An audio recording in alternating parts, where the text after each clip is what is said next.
మరి తండ్రి మీ వాక్యాన్ని గాయకొని మీ వాక్యానుసారంగా నేను మేము తండ్రి దేవ ఉండులాగా మనల్ని స్థిరపరిచి బలపరచమని అనుకుంటూ మా ప్రభువు మా రక్షకుడైన యేసయ్య పరిశుద్ధ నామంలో స్తుతించి ప్రార్థిస్తున్నాం తండ్రి. ఆమేన్.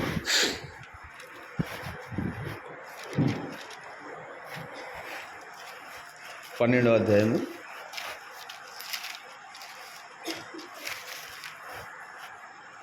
మొదటి వచనం చదవండి. మొదటి వచనం.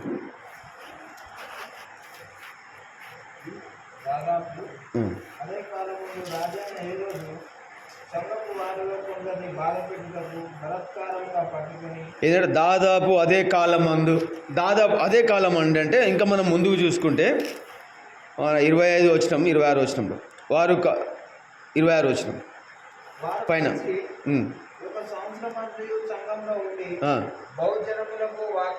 ఏం చేస్తున్నారంట? వాళ్ళు కలిసి 1 సంవత్సరం అంతా ఉండి సంఘములతో ఉండి ఏంటంటే బహు వాక్యములు ఇతనికి ప్రకటిస్తూ వచ్చినారు.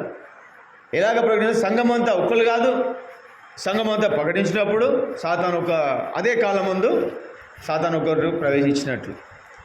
అయితే అక్కడ ఏం చేసిందంటే ఇక్కడ రాబో దినంలో ఆత్మ ద్వారా సంచరించిన ఆ కులది శిష్యులను పరిశుద్ధాత్మతో నింపుకొని ఉన్నారు.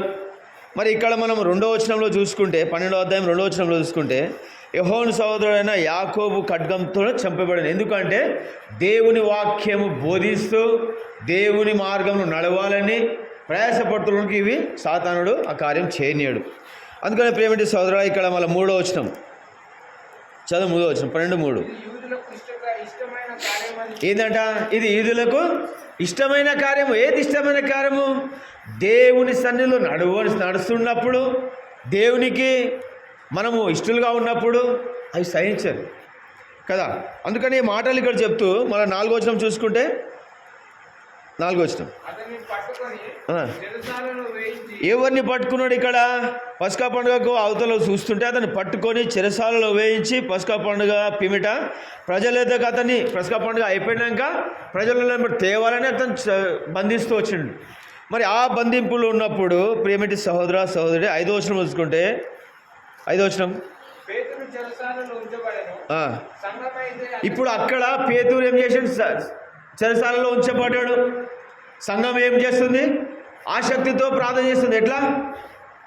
అరే మాకు వాక్యం చెప్పేటోళ్ళు అతన్ని ఇట్లా కట్టేసింది కదా, ఈ వాక్యం చెప్పిన విడిపియాలి, ఎందుకంటే ఆ వాక్యానుసారం నడవాలి కదా. అందుకని వీళ్ళు ఏం చేస్తున్నారు? 14వ వచనం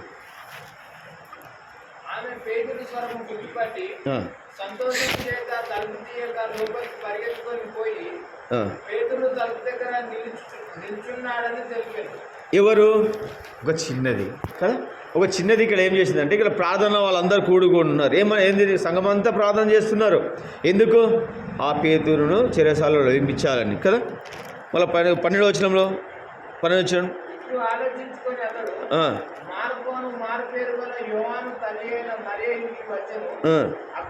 అక్కడ అనేకులు కూడి ప్రార్థన చేయించుండిరి. ఎందుకు ప్రార్థన చేస్తున్నాడు? ఆయన విడుదల కావాలి, ఆయన రావాలని ఈ ఆశతోని ప్రార్థన చేస్తారు వాళ్ళు. కానీ ప్రార్థన చేస్తున్న కానీ వాళ్ళు నమ్మకం పెట్టలేదు కదా. అదే రాత్రి ఇక్కడ మనం కింద చూసుకుంటే అదే రాత్రి పరిశుద్ధాత్మ ద్వారా ఆయన సంఖ్యలు ఊడబడి ఉన్నాయి. మరి అతడు వచ్చిండు. అతడు వచ్చి 13వ వచనంలో అతడు తలవాకీట తలుపులు తట్టుచుండగా రోదే అని ఒక చిన్నది ఆలకించుటకు వచ్చాను. కానీ వీళ్ళు అర్థలేరు. ఇవి ఏమంటారు? ఆ రోదేని నువ్వు పిచ్చిదానివి అంటే నమ్మకము లేదు వాళ్ళకు. అరే ఇట్లా ప్రార్థన చేస్తున్నారు అంటే ఆసక్తితో ప్రార్థన చేస్తున్నారు. ప్రేమిటి సోదరు మనం ఎట్లా ప్రార్థన చేస్తున్నాం? మనం దేవుడు మన పక్షంలో ఉన్నాడని ప్రార్థన చేస్తున్నాం. మరి ఆ నమ్మకం వీళ్ళే అంత ప్రార్థన చేస్తున్నారు. మళ్ళీ వీళ్ళకి ఆ నమ్మకం రాలే, మనకి ఎట్లా వస్తుంది కదా. అయితే ఇక్కడ చిన్నది అతని స్వరం గుర్తుపట్టింది. మరి మనం ఆ చిన్నదానిలో స్వరం గుర్తుపట్టేలాగా ఉన్నామా కదా. 15 వచనం చదవండి. 15 అందుకు వారు నీవు పిచ్చిదానివనిరి. అయితే తాను చెప్పినదే నిజమని ఆమె దృఢముగా చెప్పినప్పుడు వారు అతన్ని దూత అనిరి. పేతురు ఇంకను తట్టుచున్నందున వారు తలుపులు తీసి అతన్ని చూచి ఏం చేశారు? ఇక్కడ విభ్రాంతిని ఆశ్చర్యపడ్డారు. ఇది సాధ్యమా, ఇది ఎట్లెట్లయితుంది ప్రియబిడ్డ. మనం కూడా అవేది ఇవ్వండి. లూకాసు వార్త 24వ అధ్యాయం 41 వచ్చిన. లూకాసు వార్త 24వ అధ్యాయం 40. ఇక్కడ కూడా నమ్మకం మీదనే ఉంది. మనం నమ్మాలి, దేవునికి నమ్ముతున్నాం కానీ మనం ఇంకా కార్యాలు పూర్తి అవుతలేవు. ఎందుకు? ఇక్కడ అందరూ ఆసక్తితో ప్రార్థన చేస్తున్నారు. ఆ చిన్నది నమ్మినట్లు కూర్చున్న వాళ్ళందరూ ఎవరు నమ్మలే కదా. అని ఆశ్చర్యకరుడు.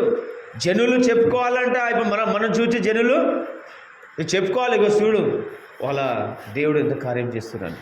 లూకాసు వార్త 24వ అధ్యాయం 41 వచ్చిన చదువు.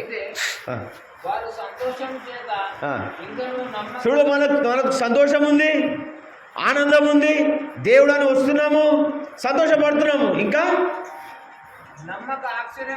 చూడు, ఇంకా మనం నమ్మకుండా ఆశ్చర్యంగా ఉంటున్నాము.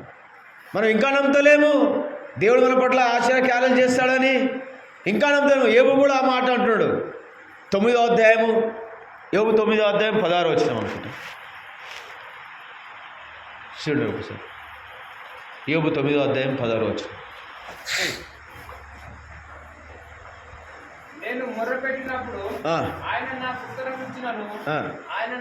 ఏమంటూ నేను మొరపెట్టినప్పుడు ఆయన నాకు ఉత్తరమిచ్చానని,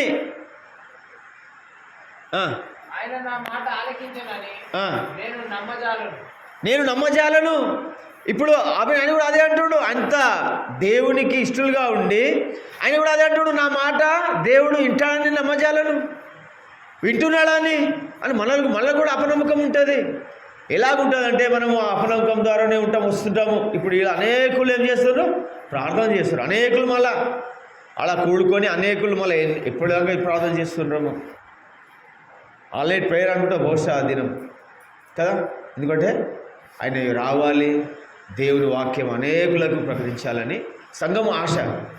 అనేకులకు దేవుని నామం మయపరచాలని, దేవుని నామము గణపరచాలని సంఘంలో ఉన్న వారికి అందరికీ ఆశ. మరి మనకి ఆశ. అక్కడ మనము చిన్నదాన్ని చూసినాము. చిన్నదాన్ని ఏం చేస్తానంటే గుర్తుపట్టింది, ఆయన స్వరం గుర్తుపట్టింది. ఆయనే అన్నారు. ఆయన కూడా మనం ఆయన్ని పిచ్చిదానివి కదా, ఏదో దూత అనుకుంటాం, ఆయన ఎట్లా వస్తాడు సడన్గా అని మనం ఆలోచన. ప్రియమైన సోదరుడు, దేవుడు మన పట్ల ఎన్నో అద్భుత కార్యాలు చేశాడు. కీర్తన 126 మొదటి వచ్చిన. కీర్తన 126 మొదటి వచ్చి.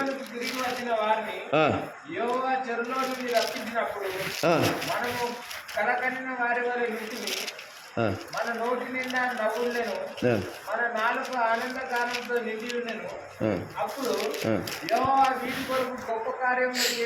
అప్పుడు యెహోవా వీరి కొరకు గొప్ప కార్యం చేసిన జనులు చెప్పుకొనాలే. జనులు మనం దేవుని పరిశుద్ధాత్మ దేవుని బిడ్డలము, అక్షయం గల దేవుని బిడ్డలము. మనం చూసి వాళ్ళు ఆశ్చర్యం పడాలి, చెప్పుకోవాలి కదా. ఇక్కడ ఏమంటారు? మొదట సీయోనుకు తిరిగి వచ్చిన వారిని యెహోవా చెరసాల నుండి రప్పించినప్పుడు మనము కూడా ఆ చెరలో ఉన్నప్పుడు ప్రభు